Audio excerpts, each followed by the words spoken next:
Hello everyone, welcome back to my channel. My name is Rohit and I am here to discuss some basic physics with you guys.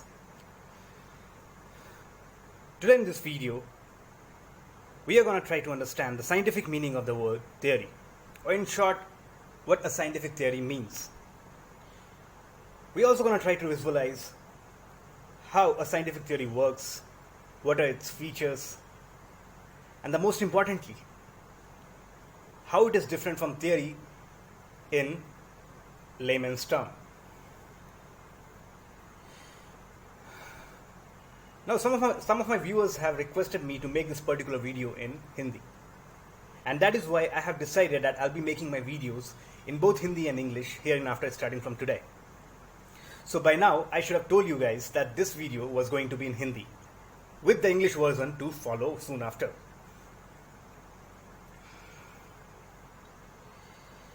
They've also complained that I'm a little too much technical with my approach, and that is why I'm gonna try keeping this video as simple as possible.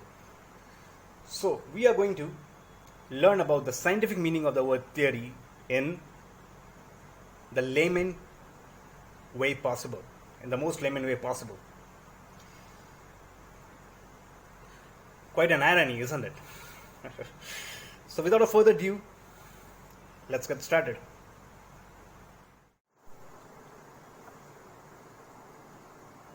तो जैसा कि topic देख के आपको पता चल गया होगा कि आज का हमारा ऑब्जेक्टिव है थ्योरी के साइंटिफिक मेथड को समझना। लेकिन उसे समझने से पहले आपको एक और चीज समझनी पड़ेगी। हमारे यूनिवर्स में हर वक्त कुछ ना कुछ घटनाएं होती रहती हैं। उन घटनाओं को साइंटिफिक टर्म में हम कहते हैं फिनोमिना, और अगर थोड़ा लेमिन होने की कोशिश करें तो हम उन्हें इवेंट्स भी कह सकते हैं। अब जब भी हम किसी फिनोमिना के बारे में सोचते हैं तो सबसे पहले जो दो सवाल उठते हैं हमारे जहन में वो होते हैं व्हाट और वाई।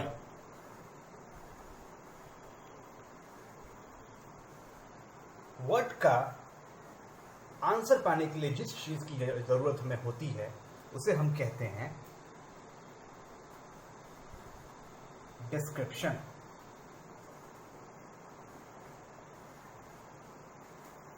जैसे कोई चीज ऊपर से नीचे गिरती है, ये एक फिनोमिना का डिस्क्रिप्शन है। और वाई के लिए जिस चीज की हमें जरूरत होती है उसे कहा जाता है एक्सप्लेनेशन।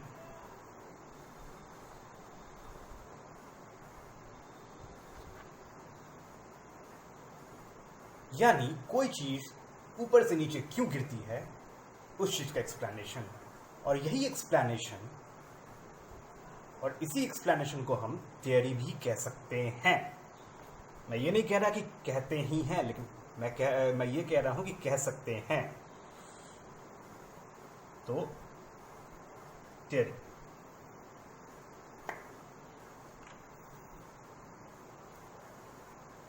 अब हम थियरी को डिफाइन करने की कोशिश करते हैं।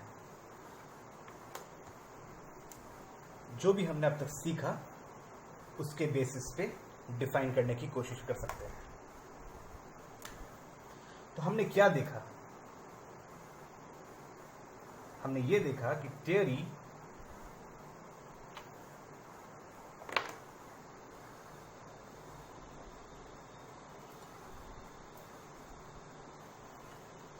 लूजली ट्रांसलेट होती है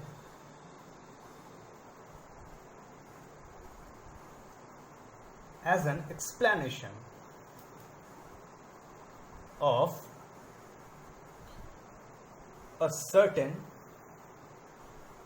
phenomenon or event.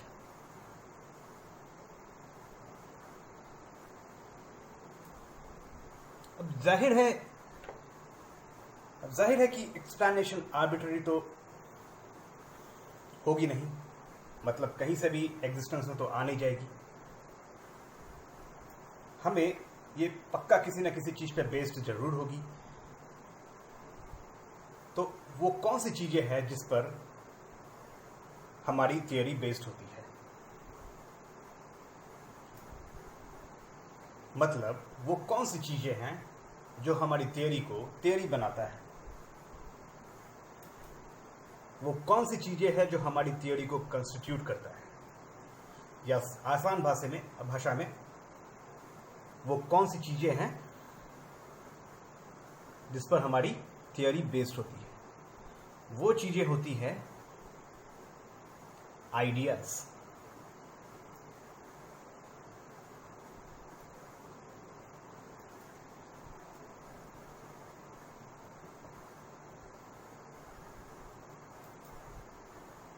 हम इन्हें सेट ऑफ आइडियाज भी कह सकते हैं और कलेक्शन ऑफ आइडियाज भी कह सकते हैं।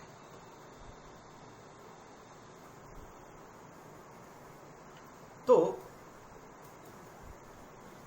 थियरी, हम ये कह सकते हैं कि थियरी किसी इवेंट का एक्सप्लेनेशन होती है जो बेस्ड होती है एक सेट ऑफ आइडियाज पे। तो क्या हम थियरी को इस तरह डिफाइन कर सकते हैं?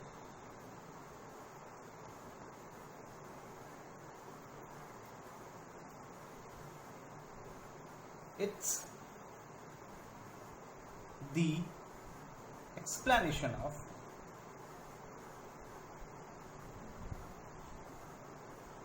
a certain phenomenon or event which is based on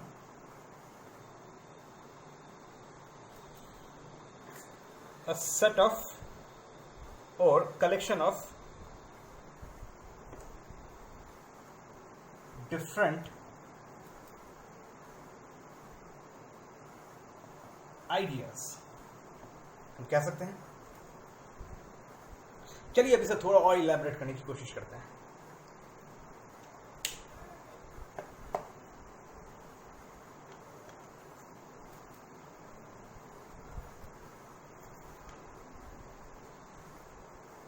तो हमारी थियरी एक्सप्लेनेशन होती है किसी भी इवेंट की या किसी भी फिनोमेना की जो कलेक्शन ऑफ आइडियाज पे बेस्ड होती है।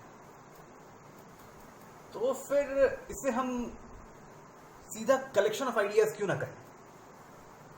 ऑफ कोर्स हम इसे करेगा कलेक्शन ऑफ आइडियाज कह सकते हैं। आखिर ये जो एक्सप्लेनेशन है ये एक कलेक्शन ऑफ आइडियाज ही तो है। हम इतना क्यों कहेंगे कि एक्सप्लेनेशन कलेक्शन ऑफ आइडियाज पे बेस्ड होती है? हम इसे डायरेक्ट कलेक्शन ऑफ आइडियाज क्यों नहीं कह सकते? ऑफ कोर्स कह सकते हैं, क्योंकि मैंने आपको अगर ध्यान होगा तो मैंने कहा था, मैंने ये सवाल पूछा था कि वो कौन सी चीजें हैं जो हमारी थियरी को थियरी बनाता है?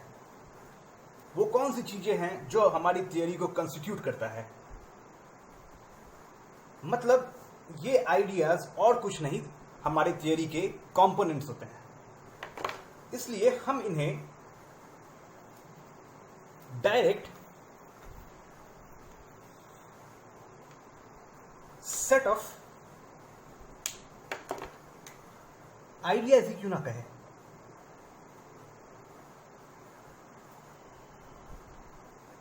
Set of different ideas.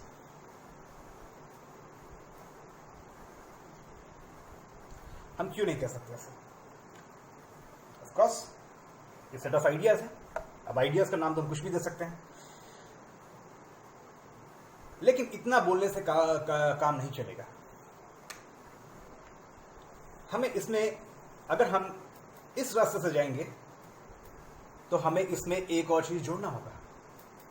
हमें यह बताना होगा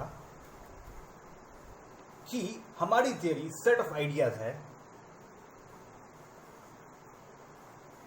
हमारी थ्योरी ऐसी सेट ऑफ आइडियाज है या फिर ऐसे आइडियाज का सेट है जब हम उन आइडियाज को रीअरेंज करते हैं किसी मीनिंगफुल वे में या फिर किसी लॉजिकल वे में या किसी स्कीमेटिक वे में, तो हमें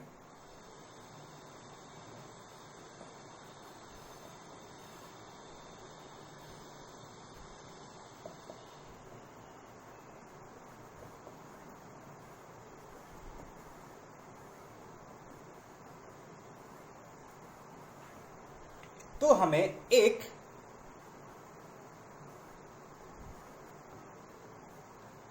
इवेंट का, किसी घटना का या किसी फिनोमिना का एक्सप्लेनेशन मिलता है। अब विजुअलाइज करने की कोशिश कीजिए। थियरी एक सेट ऑफ आइडियाज है, एक ऐसा सेट ऑफ आइडियाज है जो लॉजिकल वे में अरेंज्ड है। आप मेरी बात समझ रहे हैं? हमारी थियरी ये नहीं बल्कि ये है।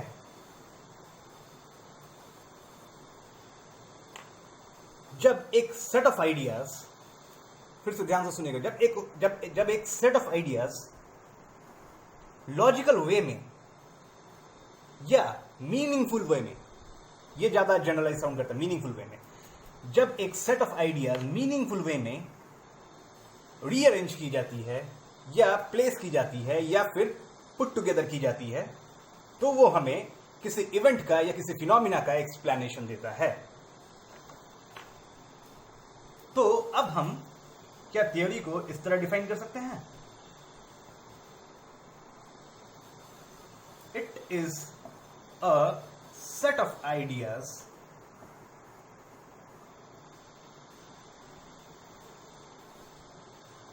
when put together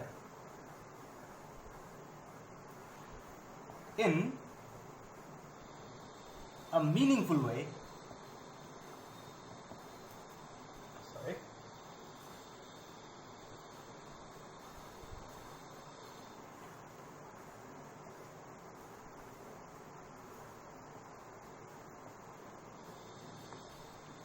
a set of ideas when put together in a meaningful way gives us the explanation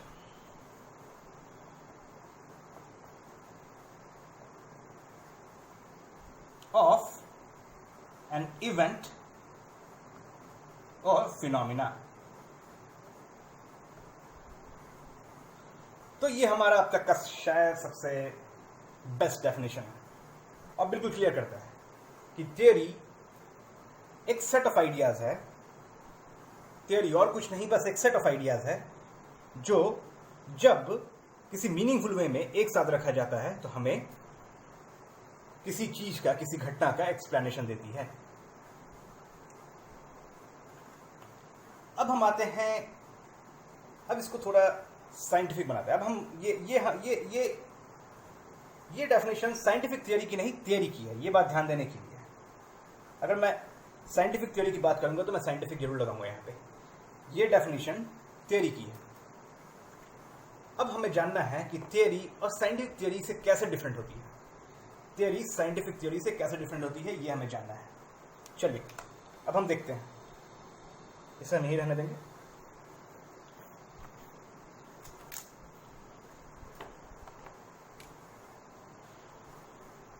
सभी मिटा ही देते हैं।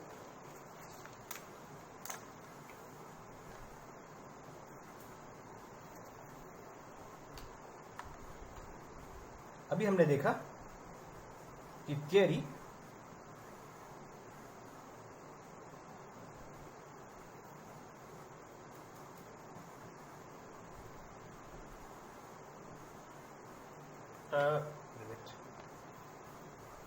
अभी हमने देखा कि थियरी सेट ऑफ आइडियाज है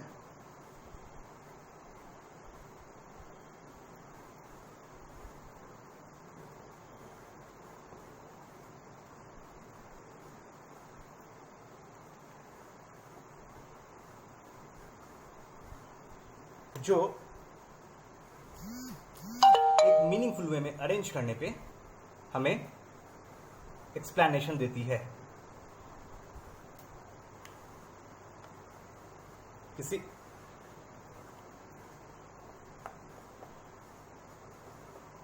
एक्सप्लेनेशन देती है हमें किसी इवेंट की या फिनोमिना की, किसी घटना की। अब हमें देखना है कि ये हमारी साइंटिफिक थियरी से डिफरेंट कैसे होती है। साइंटिफिक थियरी का भी प्रिंसिपल वही होता है, लेकिन उसमें एक डिफरेंस होता है। साइंटिफिक थियरी भी हमारी एक एक्सप्लेनेशन ही होती है,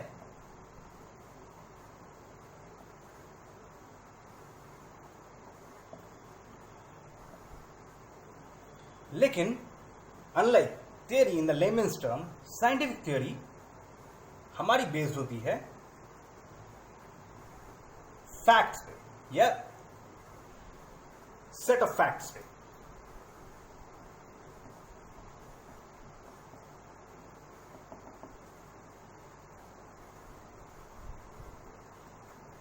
जी बिल्कुल, थियरी सिर्फ जो थियरी होती है वो केवल आइडियाज पर बेस्ड होती है, लेकिन साइंटिफिक थियरी हमारे जो होती है वो बेस्ड होती है वेल एस्टैब्लिश्ड फैक्ट पे, वेल एस्टैब्लिश्ड फैक्ट पे।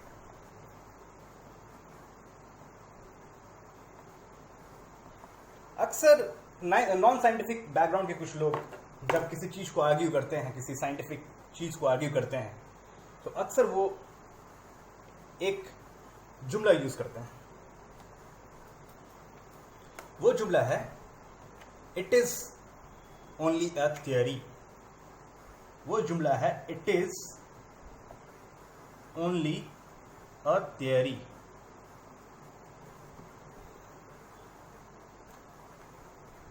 तो दोस्तों, ये बात बिल्कुल गलत है। मैं आपको बता दूं, ये बात कहना बिल्कुल गलत है। किसी भी साइंटिफिक थ्योरी के लिए it is just a theory कहना बहुत ही गलत है। क्यों गलत है? इसलिए गलत है क्योंकि साइंटिफिक थ्योरी फैक्ट्स पे बेस्ड होती है, आइडियाज पे नहीं। ये कोई कंजक्शन नहीं होती है, ये फैक्ट्स पे बेस्ड एक एक्सप्लेनेशन होता है, जो तब तक सही माना जाता है जब तक ऐसा कोई फैक्ट निकल कर ना आ जाए जो उसे ओवरटर्न कर दे या मॉडिफाई कर दे।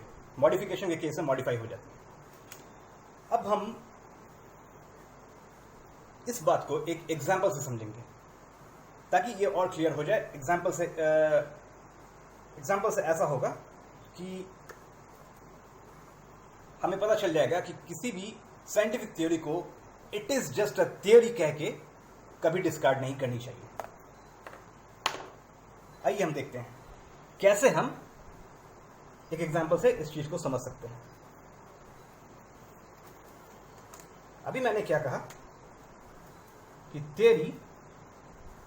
साइंटिफिक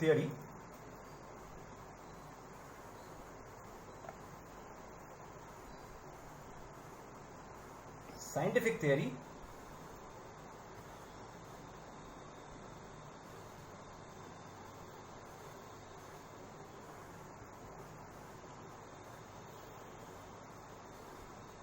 बेस्ड होती है, एक एक्सप्लेनेशन होती है ऑफ एन इवेंट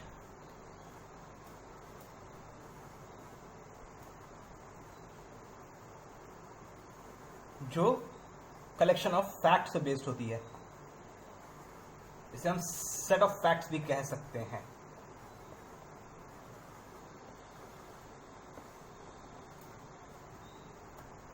इसे हम सेट ऑफ फैक्ट्स भी कह सकते हैं। मेरी बैड हैंडराइटिंग के लिए मैं क्षमा चाहता हूं। ये प्रॉब्लम बचपन से है मेरे साथ, लेकिन आपको, मेरा ख्याल है कि आपको शायद समझ में आ रहा होगा। ये explanation of an event based on facts और अ सेट ऑफ फैक्ट्स। अब हम एक एग्जाम्पल को समझने की कोशिश करते हैं, बिल्कुल सिंपल सा एग्जाम्पल, कोई भी साइंटिफिक बात इसमें नहीं होगी, मैं आपसे प्रॉमिस करता हूँ। अब मतलब थोड़ी बहुत तो होगी, साइंस में बात कर रहे हैं तो होगी ही, लेकिन फिर भी मैं आपसे प्रॉमिस करता हूँ कि ये बिल्कुल लेमन टर्म में मैं आपको समझाऊंगा एक एग्जाम्पल के जरिए कि साइंटिफिक थियरी क्या होती है। फिर से अजीब विडम्बना है, साइंस में मैंने लेमन शब्द का यूज शायद इतना किसी ने नहीं किया होगा। अब आपको याद होगा कि मैंने क्या कहा है। तो अब हम मानते हैं कि ये एक कमरा है, ये इस कमरे के दरवाजे और ये इस कमरे की खिड़की, साइड व्यू है, प्लीज कोऑपरेट करें।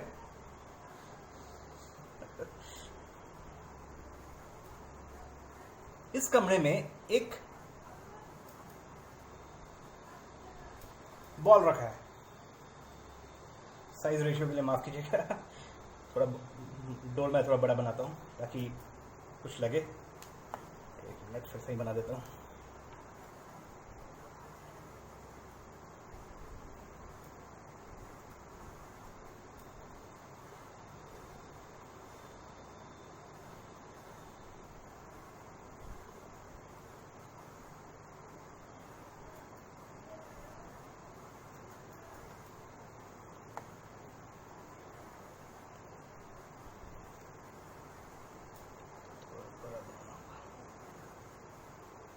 दूसरी मैं आपको दिखाना चाह रहा हूँ, थोड़ा इंपॉर्टेंट है, आप जरा ध्यान से देखिए इस वीडियो को।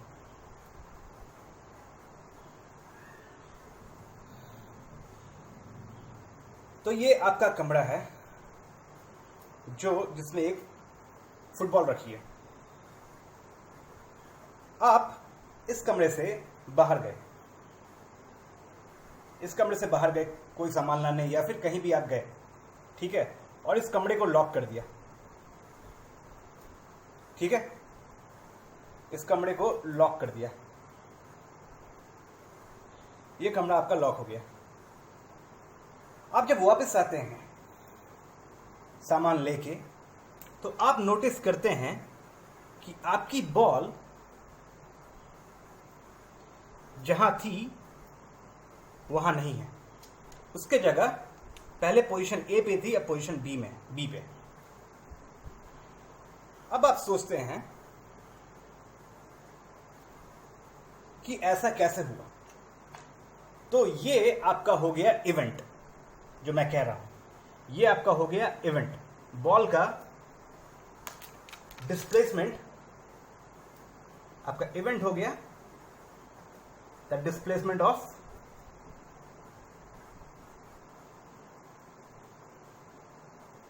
द बॉल की जो डिस्प्लेसमेंट हो गई वो आपका हो गया इवेंट, या साइंटिफिक टर्म में फिनोमिना। ऑफ कोर्स ये भी फिनोमिना है, हम ऐसे चीजों के लिए यूज नहीं करते हैं ये वर्ड, लेकिन हाँ ये फिर भी एक फिनोमिना। तो बॉल इधर से इधर आ गई।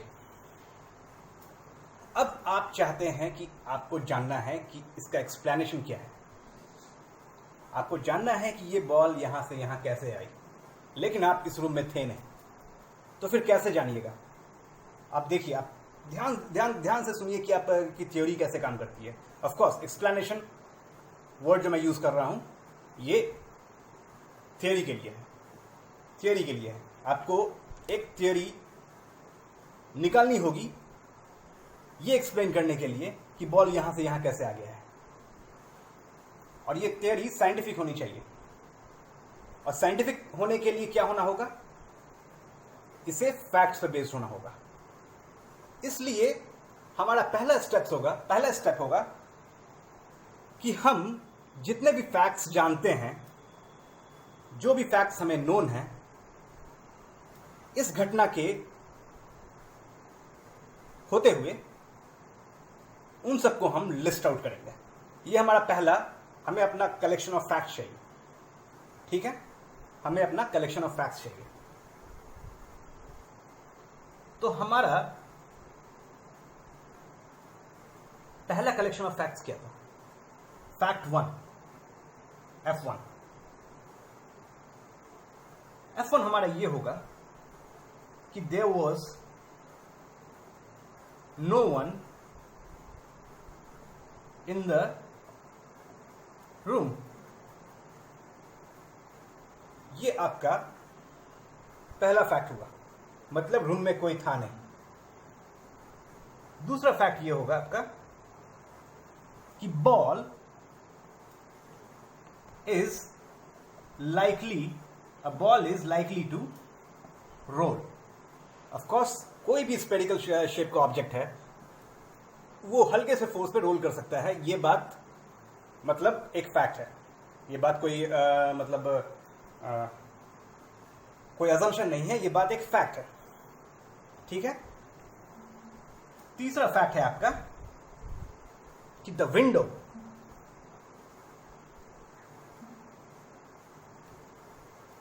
was opened। मतलब खिड़कियां खुली थी और मैं एक बात बताना भूल गया, उस दिन थोड़ी हवा भी चल रही थी। तो हमारा फैक्ट 4 ये भी हो सकता है कि it was windy at that time। it was windy at that time, मतलब हवा चल रही थी। अब हमारे फैक्ट्स हमें मिल गए, ये सब हमारे फैक्ट्स हो गए। तो अब हमें इस पिक्चर की जरूरत नहीं है। अब हमारा अगला स्टेप होना चाहिए, जैसे मैंने आपको बताया कि थियरी सेट ऑफ आइडियाज होती हैं जो जब एक लॉजिकल वे में अरेंज की जाए तो हमें किसी इवेंट का एक्सप्लेनेशन देती है।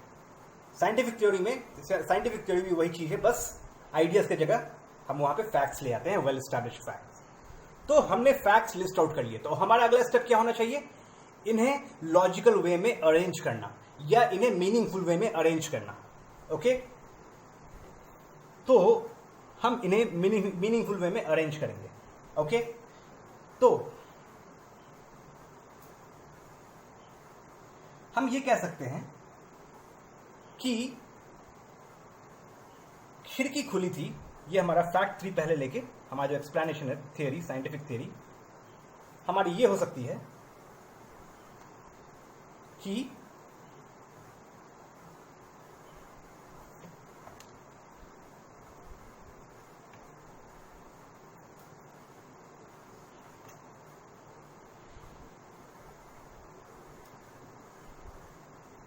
हमारी साइंटिफिक थ्योरी इस केस में ये हो सकती है कि खिड़की खुले होने के कारण, because the window was opened,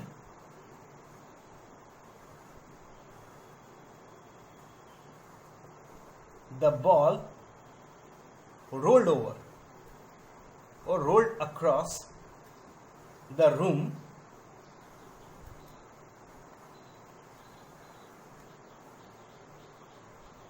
by the wind। ये हम कह सकते हैं, ये हमारी थियरी हो गई। मतलब हमने फैक्ट्स को कैसे अरेंज किया, हमारे सेट ऑफ फैक्ट्स को हम अरेंज कैसे करते हैं, देखिए।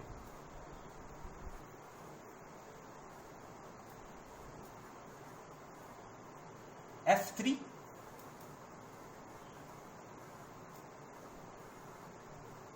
F2 F1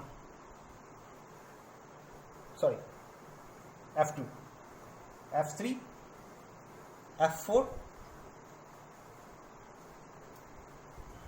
F2।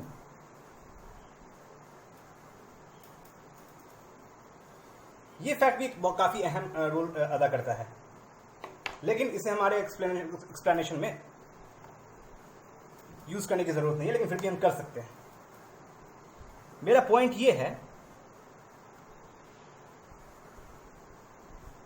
कि scientific theory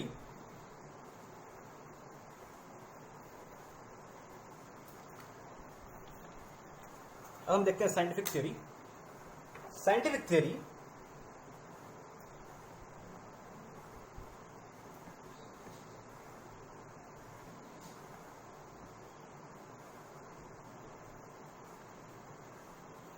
collection of facts होती है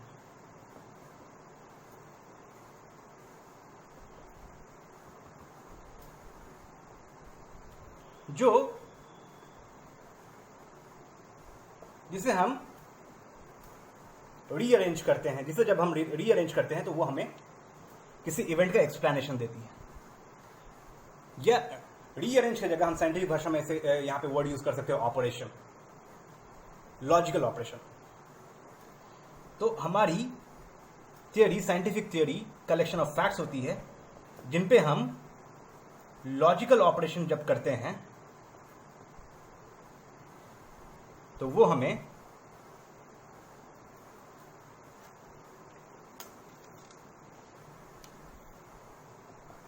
एक्सप्लेनेशन देती है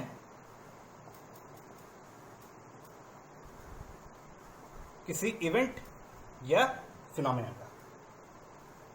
तो आपका साइंटिफिक थ्योरी का ये मतलब होता है। अब अगला सवाल ये आता है कि क्या साइंटिफिक थ्योरी डिस्कार्ड हो सकती है?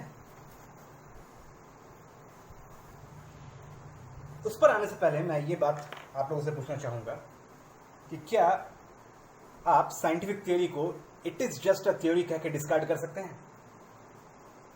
बिल्कुल नहीं, क्योंकि साइंटिफिक थ्योरी आपकी किसी अजम्पशन पे बेस्ड नहीं होती, किसी गेस पे बेस्ड नहीं होती है, वो बेस्ड होती है फैक्ट्स पे।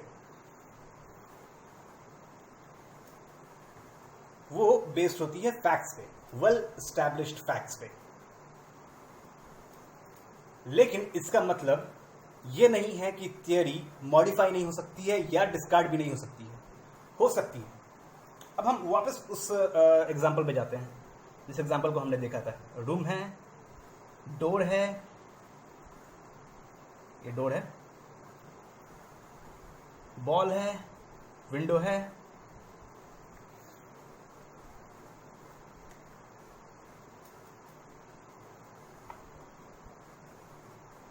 बॉल मूव कर जाती है। आपने सारे फैक्ट्स लिस्ट किए, लेकिन आपको कैसे पता कि वो सारे फैक्ट्स हैं? हो सकता है कोई और फैक्ट्स हो सकता है। आपका पहला फैक्ट था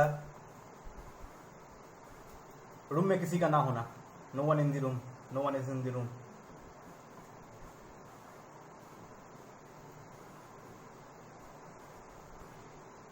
जब मैं यहां नो वन की बात कर रहा हूं तो डेफिनेटली हमारा मतलब था पर्सन, ओके,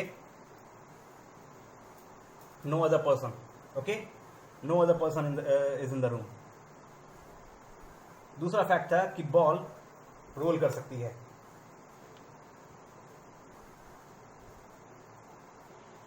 और a ball is likely to role.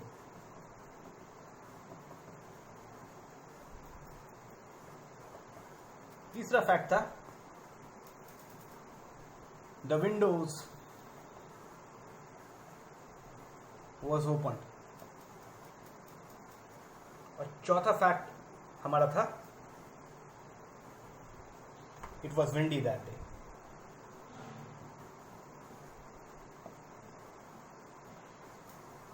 लेकिन व्हाट इफ अगर मैं कहूं कि एक पांचवा फैक्ट भी था?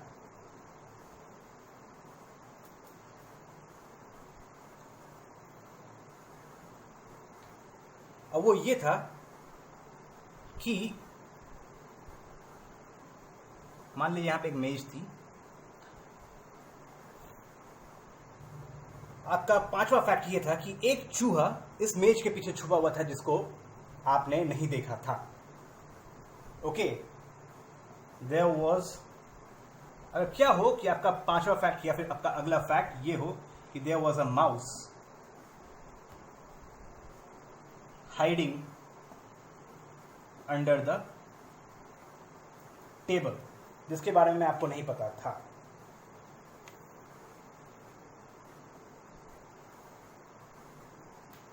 अगर क्या हो ऐसा एक नया फैक्ट आपके सामने आ जाता है, तब आपका जो पुराना एक्सप्लेनेशन था वो क्या होगा? वो तो हो जाएगा चेंज। ऑफ कोर्स चेंज हो जाएगा। आपका जो पुराना एक्सप्लेनेशन जो है वो तो हो जाएगा पूरी तरह डिस्कार्डेड। इसीलिए जब कोई नया फैक्ट नजर में आता है तब थ्योरी पे असर पड़ सकता है, लेकिन जब तक वो नया फैक्ट नहीं आए नजर में तब तक थ्योरी जस की तस रहती है। मेरे कहने का मतलब यह है कि अगर कोई नया फैक्ट नहीं आए तो आप कह नहीं सकते हैं कि कोई नया फैक्ट वाकई में है छुपा हुआ, कोई हिडन फैक्ट वाकई में छुपा हुआ है। इसीलिए थियरी जो होती है तब तक फॉल्सिफाइड नहीं हो सकती जब तक कोई नया फैक्ट शो अप ना करे। तो अब हम साइंटिफिक थ्योरी को डिफाइन करने की कोशिश करते हैं।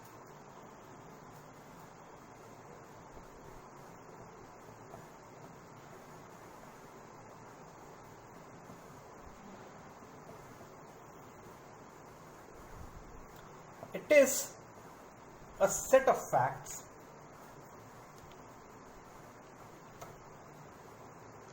or let's keep it simple. It is an explanation of an event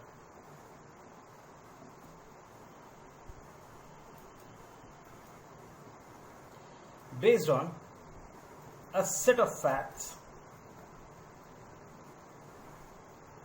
arranged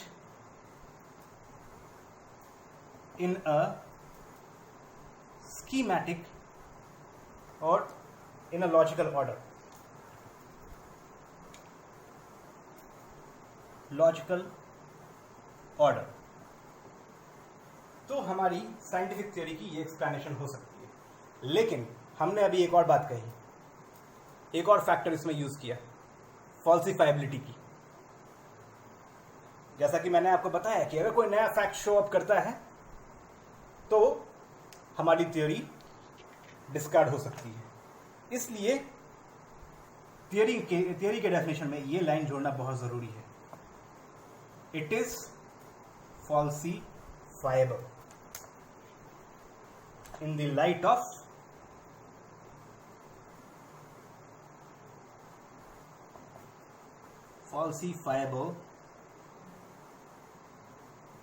falsifiable का मतलब होता है कि इसे डिस्कार्ड किया जा सकता है, इसे चेंज किया जा सकता है। फॉल्सिफाइबल